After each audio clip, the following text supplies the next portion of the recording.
Welcome to Season 3 of the Knack for Business podcast. Over 300 episodes strong, we're here to ignite your entrepreneurial spirit with fresh insights, networking gems, and creative strategies that elevate your game. Are you ready to discover what your Knack for Business truly is? Your hosts are Bernie Franz-Grote from Creative Insight and Wayne Pratt from Motivate You, Inc.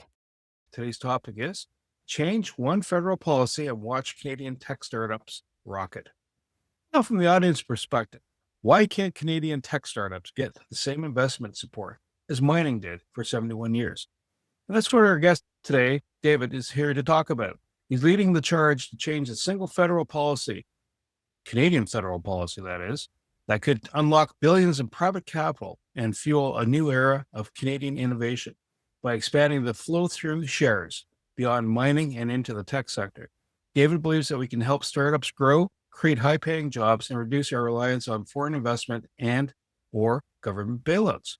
This episode is a must-listen to if you're a founder, investor, policymaker, or just someone who believes Canada can do better for its entrepreneurs.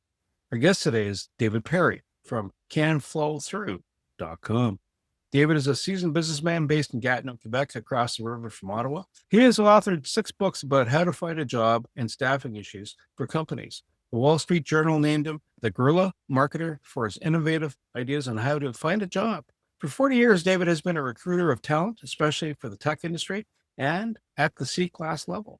He has placed over 1,000 plus executives on 5 continents. His company, Perry Martell International, was co-founded with his wife, Anita Martell. And David has also regularly advises companies on staffing issues and has been deeply involved in working to improve Canada's tech sector. It is an absolute pleasure to have you here, sir. And what's your favorite quarter saying, sir? I'm just excited to be here. We're pinching ourselves over at CanFlowThrough because we've actually managed to get what we wanted done in a relatively short amount of time. The first step, at least anyway. My favorite quote, and I'm going to give you context afterwards. My favorite quote is from my stepmother. Okay. And the things she used to say all the time is it's amazing what you can accomplish when you don't care who gets the credit. Okay. Here's the context. She's legally blind, my stepmother. Married my father in 75 or 76. After she got out of the convent, I'll give you the backstory. My mother, at the age of 12, was a guest pianist at the Montreal Symphony Orchestra. Driving home, they got hit by a drunk driver. She went through the windshield. They picked her up. They put a compress on. Woman went blind. What do you do with a blind 12-year-old kid as you're walking into World War II? You put her in a convent. And she stayed in that convent from 1936, I think, until I can't even remember. Long time. 35 plus years. Blind.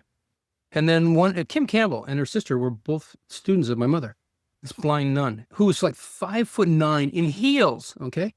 And then she got some of her vision back. I think she said she left the convent. I think they threw her out, but that's another story.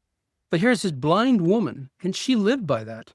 She lived by it, and she used to say, don't ask what you can do, just do it. And every year, she would take her salary, where she was the principal of a language school in Saint Jean. She would take her salary, and she would buy Christmas gifts or presents for people in other neighborhoods. Nobody ever knew. She would just have it dropped off. She would pay people's mortgages or pay their rent. Nobody ever knew. She just didn't care. And I think that is probably more than anything else what drove me to help do this. But it also drives people like Paul Labarge. You guys heard of the Canada Trail? Do you know who did it?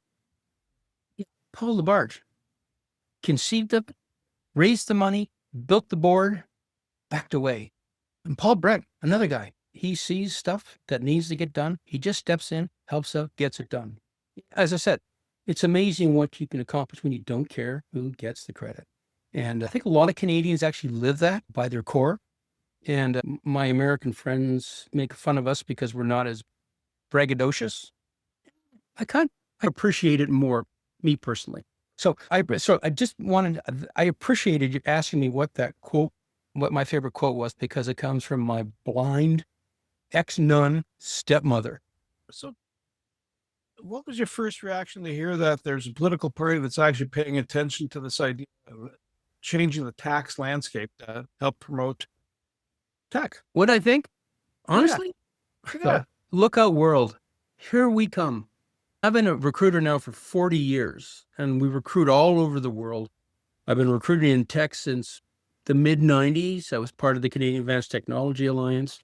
And so I've seen the brilliant, and I actually sat on the board of the Software Human Resources Council for 5 years and chaired the Canadian Technology Human Resources Board. Why is this relevant? It's relevant because I've seen the brilliance of Canadian engineering around tech.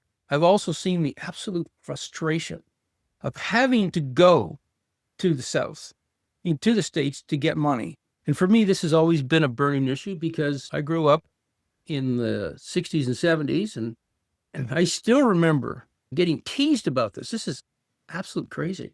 Remember the Avro Arrow? Either one of you old enough to remember the Avro Arrow? Oh, yes. The fastest plane in the world. Fastest plane in the world. And what did we do?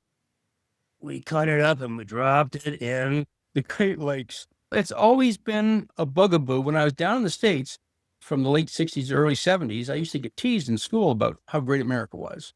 And I remember telling my dad this one night, and he said, son, remember, when they closed the Avro Arrow, all those engineers, you know where they went, right? I said, no, Dad, I have no clue. I was 8 years old. And he said, they went to NASA. Those are the guys that lift off the spaceships. They went to NASA, and then they went to Lockheed, and they went to Boeing. So the planes you're flying were designed and built by Canadians, by and large. And it wasn't the Americans that put a man on the moon, technically. It was Canadians. They were in the room when it took off. They were in the room when it came back. And what most people, this is my dad, and what most people don't realize is that Canada was on the moon first. Because the feet that landed on the lunar lander, they were built in Canada. So technically, we were there first. But I digress. I don't tell that story very often. And I did check it out because my dad was a bit of a wonk. We were the only Canadians on this Air Force base for like decades. Trust but verify. I learned that with my dad a long time ago. Trust but verify. What? I actually know what a flow-through share is, but I don't know that our audience does. Why don't you tell us? Well, that's a great question. A flow-through share is a tax-enhanced share of a company. It allows an individual, right now only in mining and oil and gas, but it allows an individual to buy a share in a company and de-risk that purchase. So by de-risk, what I mean is they buy the share. Let's say they buy $100,000 worth of shares. That takes down their taxable income by $100,000. And at the end of the day, they end up getting some of the money back. Could be a 50% or more. And what happens is that money now goes to the mining company or the exploration company, and they can go out and do, what we in tech would call R&D. They'll go out and develop a mine, dig some holes, look for oil and gold with money that they have gotten from another individual. Okay, so they don't have to stand around and wait around for all this kind of stuff. And and what they call it a flow through is they take some of their expenses and they flow those expenses through to the person who bought the shares, and that's what lowers the risk and lowers the individual's taxable income. And if everything works out well, and mining is number one, Canadian mining is number one in the world. When they hit gold or strike oil, and the company's shares increase, if they sell them, flow through shares, they have to report capital gains. So while the government may, in the short term, lose that taxable revenue, they more than make up for it on the back end when they're sold and while it's happening, because you pass through $100,000 flow through shares, and all of a sudden the oil company, the mining company's got to go out, got to hire people, to buy equipment. It's a money multiplier of 2.5 to 3 times. So mining will do $1 billion a year in flow through shares, and it'll have add-on value to the community because it's going to bring in another $2.5 to $3 billion in investment. So Canada just wins. But the interesting thing for me is that it takes 10 plus years to build a mine. It doesn't take even 10 months to bring a new software product to market. So theoretically, if you're invested in tech, you could see those returns both to the individual, the company, and the taxpayers much, much faster. So is that a good explanation, Wayne? I thought so. Okay. You said you knew, so I don't know. I have only a facile understanding. I am no Okay. expert. Okay. Neither So am I. it sounds like there's a life cycle to this. So from the oil and exploration, the mining exploration sector, it's like you just said, 5, 10 years before everything's realized, right? If you're digging into the earth, what is the typical life cycle in the tech universe? When do you start seeing benefit to the businesses seeking the funds, to the investor, and back to the country itself? Is it like assuming tech is now, you said 10 months, is it like within a year and a half, there's a rebound effect where that multiplier kicks in? Nobody knows, but it's reasonable to assume. I've been in tech now for 30 years. I know that you can have a bright idea on Monday and you could have an MVP, a most valuable product or most sustainable product, by Friday. And you can be outselling because tech really, especially software side with IP, is frictionless. You don't have to drag the drilling equipment out to do it. You're just like, okay, guys, we got to go. Look at Shopify. What we need to do, and Shopify got no government support. Lots of government stepped in after the fact and took credit for what Shopify did. Why not another 10, 20, 30, 50 Shopifys? And what's interesting, most people don't know this, is that the mining industry itself is a huge user of technology. They use, what are they called? Vehicles that don't need people in them, right? And they use predictive analytics for ore body modeling. They use AI for surveying, and they use drones to go out and survey as well. So the mining industry, I just wrote an article on this. It came out yesterday for Canadian Mining Magazine. The mining industry has been using tech for decades. So tech standing on mining shoulders to do FTS is just the next evolution as far as I can see it. So I think this is an economic marriage to be made. And I think it'll be beneficial to both. Does anybody else do this in the world? Or is this unique to us? Or Great question. You mean FTS?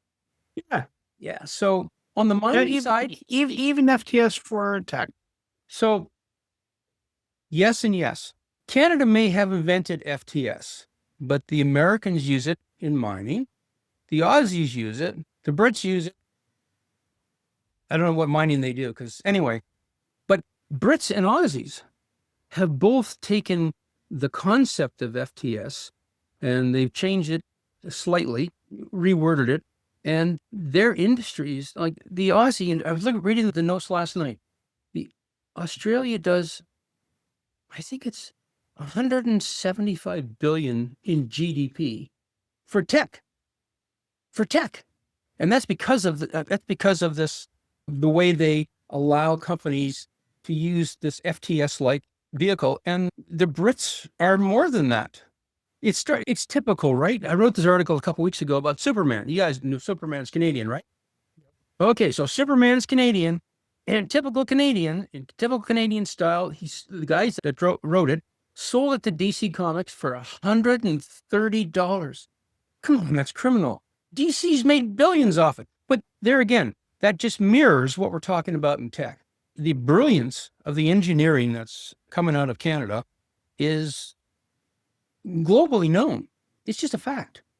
And we continue to do this year after year. Canadian GDP from hard tech is $125 billion a year.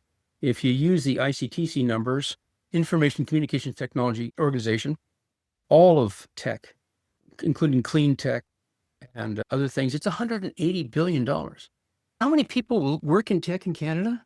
Show of hands, anybody? Automotive, it's 400,000. Mining, it's 700 plus thousand. Tech, it's 1.8 million. 1.8 million. And it's the quietest industry.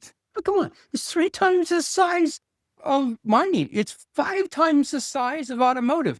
And they're quiet. They just do their stuff because there is no national body that represents tech or knowledge workers in this country. So I think that's why FTS has taken so long to make this switch over into the technology. And we're not there yet, but into the technology industry, because there just hasn't been the advocacy that automotive has and mining has. We changed this with this change in tax law. And what happens all of a sudden is we're keeping Canadians here. So they're graduating from Carleton or U of O or wherever across the country, and they stay here instead of going to Seattle or Texas, California. So we get to keep our people here. We get to keep the jobs here. Keeping the jobs here, especially if they come with Canadian companies, because most of the tech companies in Canada are U.S. branch plants. Don't get me started, but okay. So if we keep the people here, we keep the IP here, we're going to keep the money here. And keeping the money here, it's a virtuous updraft, right? Because all of a sudden, that spawns new companies. It spawns new wealth, which spawns more taxes for the government, which makes social services for everybody a whole lot easier. This is something that should have been done a while ago, quite a while ago. And we just have Mr. Trump to thank for galvanizing Canadians around, hey, we are special. Let's do something about it. So we're hoping that this is going to continue. Two things. It almost tells me about Nortel, because when Nortel crashed and burned, all of a sudden you see all these startups and you're going, where are you coming from? Well, Nortel, right? And so I could see that. Mice, though, is there a governing body? Not even governing. Is there a body where it represents the tech, or is it too siloed? I deal with autonomous vehicles. I deal with AI. I deal with firmware, hardware. Is there some sort of associations that where people can go, hey, or are you just saying, is there a ripe opportunity to develop an association that will help promote the living heck out of our tech? So yes, no, yes, and yes. So here, sorry, I was actually tracking. There is no national association. There used to be one called the Canadian Advanced Technology Alliance. And actually, that's why we're really here today. John Reed, who was the CEO, president of CATA for a long time, brought me into CATA back in 93. We were down at his retreat in Arizona 6 years ago. And we had a discussion about what we were going to do, because we're both getting retirement age. What we're going to do when we got back. And we decided we're going to do two things. We were going to push FTS forward, because he used to be with the Canadian Mining Association, right? He was a miner. So he didn't get it either. And then we were going to build a national body for knowledge workers. So unfortunately, we came back from the cottage, or from his vacation place 2 weeks later, and had the CATA conference, and John passed away about 2 weeks after that. But coming out of Arizona, we both agreed we were going to get FTS on the books, and we were going to build a national presence the way it needed to be done, because it hadn't been done yet.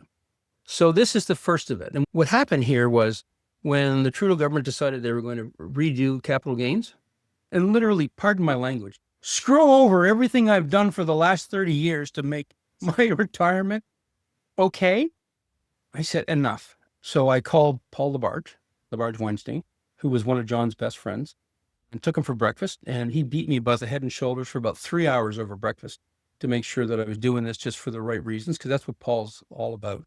And so we decided to push forward. And then I reached out to Paul Brent, because Paul was also a friend of John Reed's, and I really needed help getting this lifted. I can have the ideas. I don't have the mouthpiece to do what Paul Brent does, which is bring it in. So that's how all of this stuff really started again in December. So I sat down and wrote a nice letter to Mr. Trudeau, sent it to him the first week in December. He obviously didn't read it, because things went sideways real fast. And then I took that letter, it's on the website. And I took that letter and I sent it to all of the parliamentary members of the committee, the House Committee on Finance, and said, here's the letter I just sent Mr. Trudeau. Y'all should take a look at this. And then when the election got called, I sent it to all of the party leaders and said, you should take a look at this. And phone calls, emails, and no, everybody just left us alone until last week, when the Liberals said, this makes a lot of sense, but Carney's a different cat. He's not political, not a politician. He's a business guy.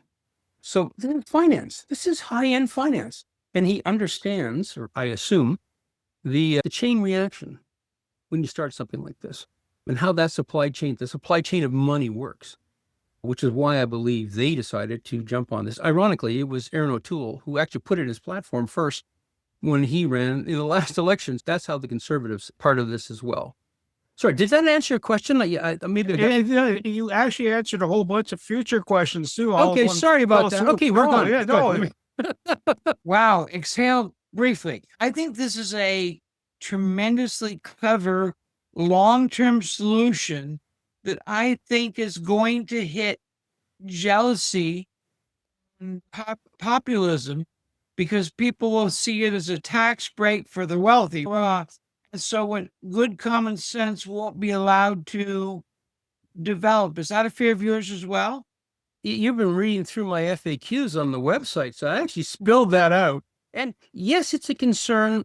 And here's what we've done about it. Okay. FTS is not for the wealthy, unless you're a sardonic, small-minded individual who only looks at the negative side of it, right? Because if it happens to be for the wealth, who cares? First, stick with me here. Who cares? If a wealthy person puts their money into a tech startup or a mine, I don't care, it generates income. We're predicting, because we used the models that the government has developed over the years, we're predicting $500 million the first year. The $500 million is private investment that goes into these things, and that $500 million becomes $1 billion in a quarter when you do the multiplier with all the people that get hired. And then miraculously, there's this 30% tax that we're all going to pay no matter what. And on $1 billion in a quarter, that's $375 million bucks. That will fund a lot of social services. So yes, FTX for wealthy people isn't sexy. However, if you market it backwards and understand that FTS brings job creation, creates IP, creates wealth for Canadians, it allows ordinary Canadians to invest in Canada. And all of a sudden, you're keeping the IP here, you're keeping the Canadians here. I said, it's a virtuous updraft. So that's the sexy part. Sorry, Wayne, I didn't mean to steal all your thunder there, but that's how I view this stuff. You didn't steal any. You just answered my question. Okay, sorry. in the past, governments to help foster growth in any sector are usually it's bailouts. But in other countries, they made a massive mistake, and then the large corporations get the funds from the government. And here in Canada, you'll see grants coming out, not so much for bailouts, it's just to help stimulate a certain activity. Why is this better than grants? A great question. Two reasons. One, the government doesn't have to get involved. So the administrative savings are going to be substantial, okay? And two, when the government gets involved in picking the winners, I've only been at this for 40 years, but they don't do a good job. We can start with the Avro Arrow. We can talk about the bailout of automotive versus Nortel. Give me a break. I won't even start there. BlackBerry, MDA. There's a whole host of them where the government has bet wrong because they bet safe. So rather than put that onus on the government to stand in Parliament and explain why something else screwed up, let the average Canadian take their money and invest it where they think will do well. So that's the answer to that question.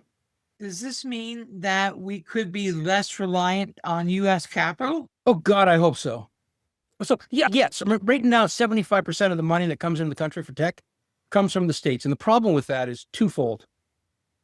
As an insider, I have seen many VCs in the States, a couple in Canada too, but VCs in the States spread their money around 5 or 6 companies. And as they do, and all of a sudden, 1 or 2 are doing really well. And they take the other 3 and they fold them in. And there goes the company. There goes the IP. It all goes to the other companies. Most of them typically are American. And again, if it's a U.S. firm that's putting in the money, profits are going back to the States, not Canada. And the IP goes back to the States, not Canada. Once again, we're hewers of water and drawers of wood, we're using our natural resources all over again. This time it just happens to be the brain power of Canadians. And if we've learned nothing else, we've learned that my kids, when they were young, would say, Dad, why does the oil from Alberta get pumped across the border so the Americans can refine it and sell it back to us? And I said, I'd like to take you down to Parliament Hill and let you ask that question. At 7 years old, okay, doesn't make sense. So we're doing the same thing right now with our brain power. When Microsoft started, Bill Gates couldn't really afford a lot of high-powered engineers. So he hired a bunch of kids from Waterloo. These guys got jobs, right? And so next year, they're going to hire more people. It's the guys from Waterloo are going, Susie and Bob and Jane, I know them. They're graduating now. So the brain drain, that's how it started. And I sat on the board of directors of the Software Human Resources Council, now ICTC, and their strategy, engineers, not the actual strategy of the executive director, was, we'll let the Canadians go south, and then they'll bring back all their knowledge and build companies in Canada. Ain't wrong. No, that guy met a gal, they're married, they got a house, 2 cars. No, they're not coming back. The whole Moose Club down in California. I remember watching it had to be mid-'80s. And one particular weekend, I should have written it down, 10 companies in the States, high-tech companies, were going public. 9 of them were led by Canadians. Great, but come on. So I hope that answers the question, because I'm probably a little bit off topic here, but yeah, the faster we get this up and rolling, the faster we keep what we have, the people, the wealth creation, and our future. And we build our future here. And we build the future for our kids. We got to stop talking about it, actually start doing it. Seattle has nicer weather than Kitchener. Seattle has nicer weather than Kitchener? No, that's why Microsoft software technically is buggy. Because it's so depressing to go to work every day in rain. But I want that struck from the record. I remember hearing somebody at Ross Video who's here in Ottawa. Yep. And he was at a mayor's breakfast and he was expressing his concern. He says, listen, most companies get to a certain size and they look to peel out. In other words, sell to private equity. And we've already seen what happens with that. Look at the Hudson's Bay, right? All of a sudden, it's gutted. They sold the land. They took everything they had. They basically strip mined it, right? And they just left a carcass behind, which was not viable. The hangers, that's all that's left. But Ross Video was saying, listen, if you have a unicorn, he had offers to purchase his company. He stuck with it. What advice would you give to a tech startup? Then, listen, you're wrapping up, right? In this equity piece. And I'm probably a little bit outside of where our scope of our conversation here. No, that's okay.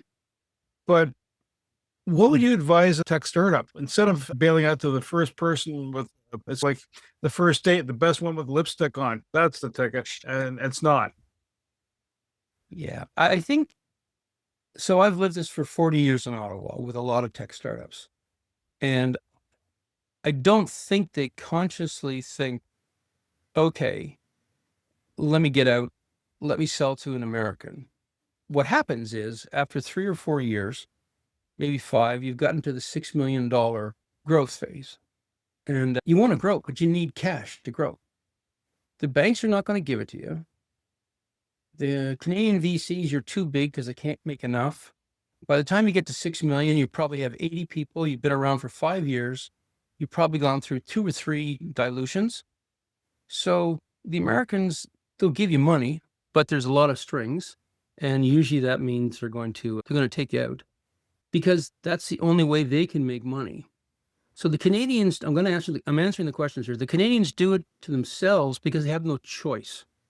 Okay, if you're going to grow, you have to grow somehow. In Ottawa, you get to $6 million, you sell out, and the city will carry you around on their shoulders and show everybody what a hero you are. $6 million is Starbucks money in New York or Chicago or LA. What I would tell a CEO is go talk to your accountant or your finance person and have them go and have a conversation with a Paul Labarge or a Patrick Westaway, who did a great article on this about 7 or 8 years ago. It's on the website about what's possible. So don't dilute yourself month 1, year 1, year 2. Maybe you've got to do your friends and family round, raise a couple $100,000 that way. But there may well be by that time, hopefully there will be, FlowThrough Shares is a possibility. It never existed before.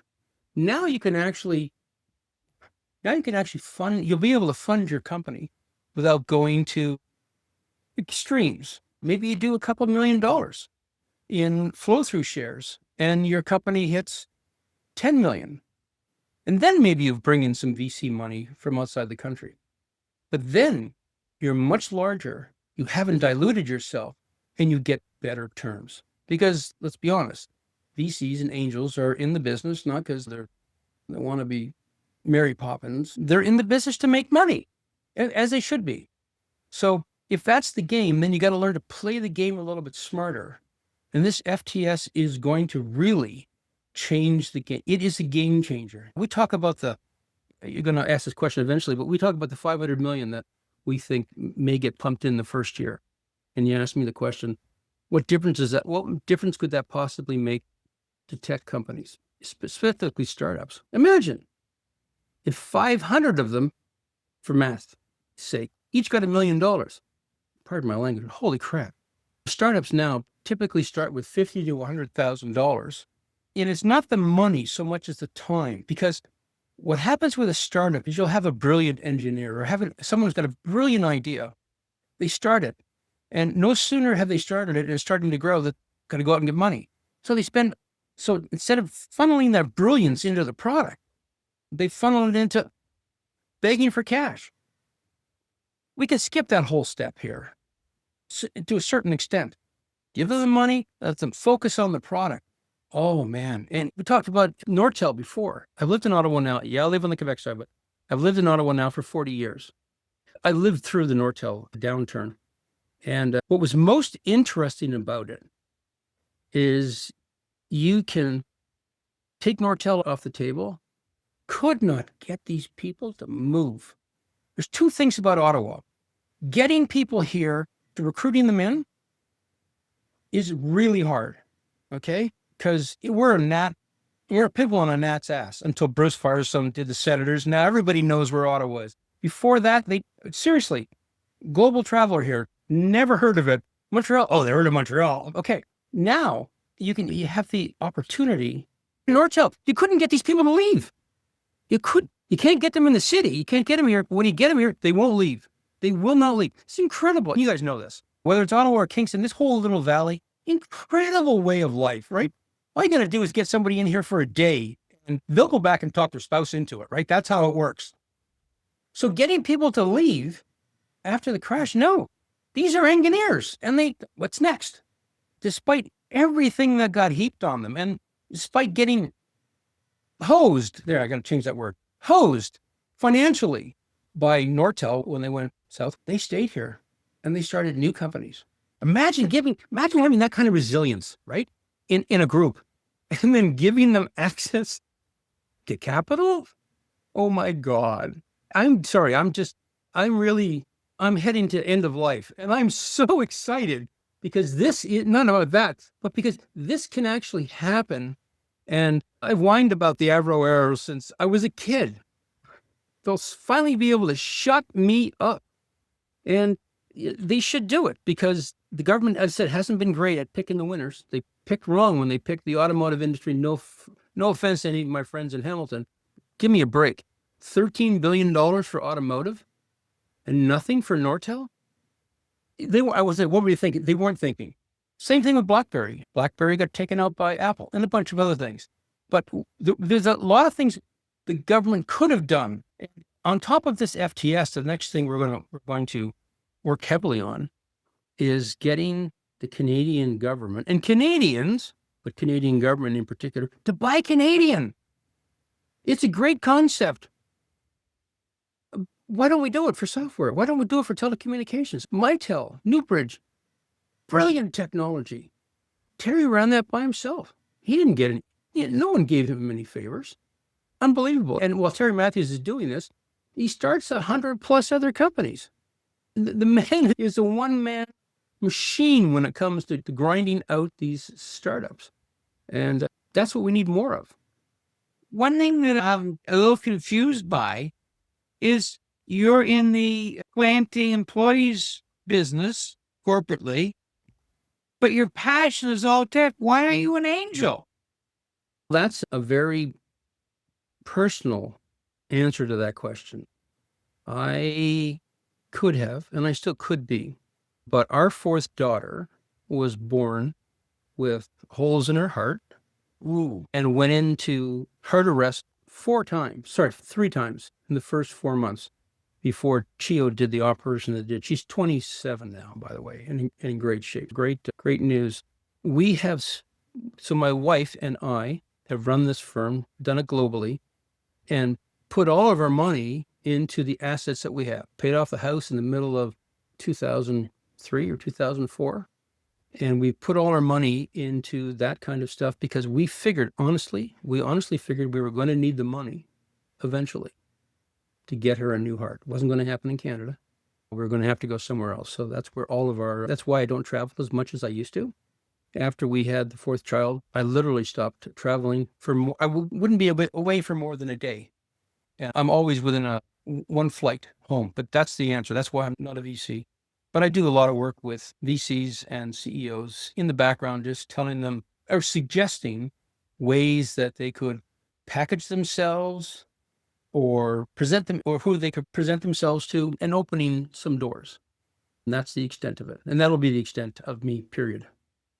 If we don't, as Canadians, respond to this, it sounds like we're leaving money on the table, regardless of the political party that's in play, right? We as Canadians. So what can we do to say, hey, here's an option, or even your startup, right? Going, hey, I'm looking for money. And instead of there's the BDC, which is an arm of, or a government run, how else can we say, listen, I need some of that. That's a great plan. Thank you very much for using it in the mining and in oil industry. That no pushback on that. But you know what? We can use that love here. So what can we do as whoever's listening to this? Let's say, listen. So the answer to the question is thank you for asking it, is quite simple. Go to CanFlowThrough. So CanFlowThrough.com. Man, I should have picked another, but we tried. I had literally 48 hours to get this kicked. And leave a few words of support. On the back end of the website, it says, here's a bunch of questions, answer these questions, and then say something. Send us a message. There's 1.8 million people in tech. The reason tech isn't taken better care of is because we don't speak as a voice. The government has done, and here's where I'm going to get in trouble. The government has done a brilliant job the last 10, 12 years of making certain that Canadian IT people, Canadian tech workers had no voice. None. The National Association got wiped out when John passed away. There is no National Association. And what the government has done, and what they started to do before John passed away 6 years ago, is they started to say, okay, we're going to give you, whatever your name is, we're going to give you Invest Ottawa, X number of dollars, Communitech, X number of dollars, Mars, X number of dollars, all across the country. Okay? Here's where I get in trouble again. It's not in their best interest, if they want to continue to get funded by the government, to say, hey, wait a minute, we should be doing this. So getting those people together under one roof to make a decision has been impossible. It's not like I haven't tried, not like others haven't tried, but it's been impossible. So the average Canadian technology worker or knowledge worker needs to go to canflowthrough.com and drop a message. Record a video. I recorded a video and put it up. I've had a lot of people look at it and laugh, and it's fine. You don't have to record a video. Just leave us a couple of words of encouragement so the government goes, oh, there's a voting block over. This is the whole issue. There's a voting block of 1.8 million people that we could tap into. Selfish? Yes, but that's the way it works. If we're going to ask the government to endorse this and get out of our way, that's what we need to do. We need to understand how the system works and work within those parameters, knowing full well that it's in everybody's best interest. When I started talking about FlowThrough Shares to the MPs that I talked to, none of them had ever heard about it. What's interesting is I had sent out by that time about 50 FedEx packages to these MPs, never made it to their desk. When I discovered this, a couple $1,000s later, I said, okay, so it's now knock on the door, have the conversation, press the flesh. And that's what we needed to do to get this done. Two quick questions, and this helps define it further. What do you mean by tech? Right? Like computer programming. I get that. I'm making a piece of space hardware. I get that. What are the boundaries of tech? And then are there any other industries that could use this same concept that are not covered right now? So that's two big questions. So tech is, in my mind, anything that involves knowledge workers. So if you're manipulating data, so what is it? It's AI, it's clean tech, it's software, it's hardware. Anything that involves creating something from literally nothing or advancing something. Computer-aided design for furniture. Is it tech? Yeah. The computer-aided design part is. So is the software that you develop to make the furniture, all that kind of stuff. So that's all, for me, that's all tech. And I believe that ultimately Canada will move towards a program that will reward people who invest in companies and create jobs, because that's what it's all about. If you invest, you create a job, you should be able to write that expense off. We're talking, let's get FTS for tech done first, and then we can look at these other things. And I think that the government is probably concerned about that because they're only looking at what's the tax revenue loss, not what they get in the end, which is why we came at it from the back end. Here's what you get, guys. Worth it? Yeah. Okay, good. So that's where I think this is headed. May take us 3 to 5 years. David, two quick questions. Yes, sir. One, if this resonates with a listener, how they get a hold of you, and who are you designing this message to reach? Great questions, both of them. If someone wants more information and they really want to talk, my email address is actually on the FlowThrough website because my son put it up a couple days ago. So it works.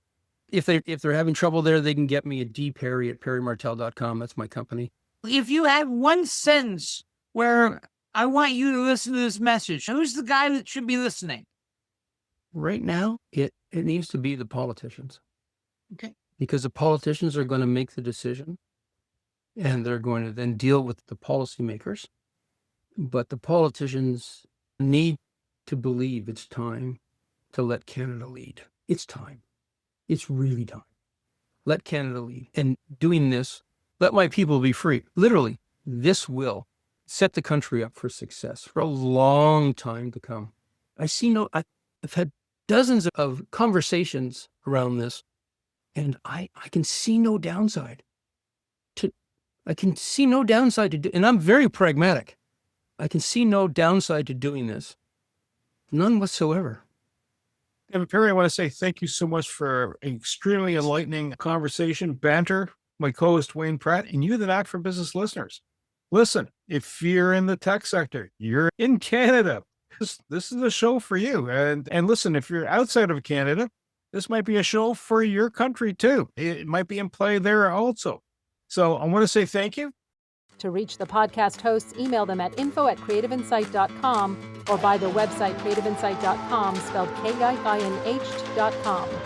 To reach Wayne at his email, wayne@motive8u.ca, that is MOTIV, the numeral 8 and the letter U.ca, or his website, motive8u.ca. If you would like to be a guest on this podcast and share your knowledge, let us know. We would also appreciate your feedback on the content or format. Check the show notes for more details. For these podcasts, we like to acknowledge the support and thanks to the following people. Carl Richards from Podcast Solutions Made Simple, a renowned podcast expert. Fred Crouch, who is the Property Wizard podcaster, where Bernie is a co-host. Jovan Strika from Hive, a co-working space that is more than just a space.